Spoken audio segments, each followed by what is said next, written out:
Presiden Republik Indonesia Joko Widodo diprediksi akan segera melakukan reshuffle kabinet.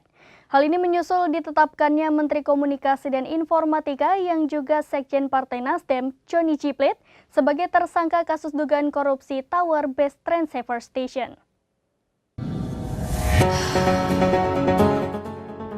Presiden Republik Indonesia Joko Widodo diprediksi akan melakukan reshuffle kabinet. Ini menyusul ditetapkannya Menteri Komunikasi dan Informatika yang juga Sekjen Partai Nasdem Johnny G. Plate sebagai tersangka dalam kasus dugaan korupsi Base Transceiver Station.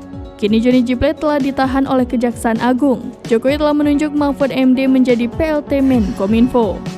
Surya Paloh sendiri menyatakan tak keberatan jika Jokowi mereshuffle menterinya karena itu adalah hak prerogatif Presiden. Ada pengamat yang memprediksi Jokowi akan mereshuffle semua menteri asal Nasdem. Ada juga yang mengatakan hanya ada satu menteri Nasdem yang selamat dari reshuffle, yakni Siti Nurbaya, Menteri LHK.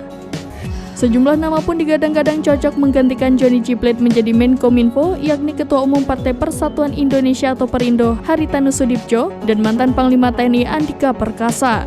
Presiden Jokowi sendiri saat ini berada di Jepang mengikuti KTT G7.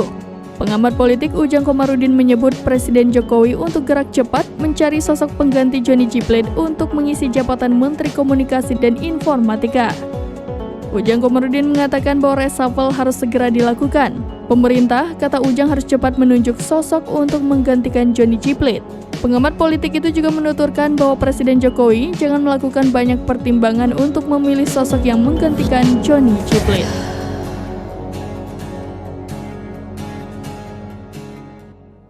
Demikian informasi terkini Syedara Lon. Saksikan terus berita lainnya di kanal YouTube Serambi News, website dan Facebook serambinews.com.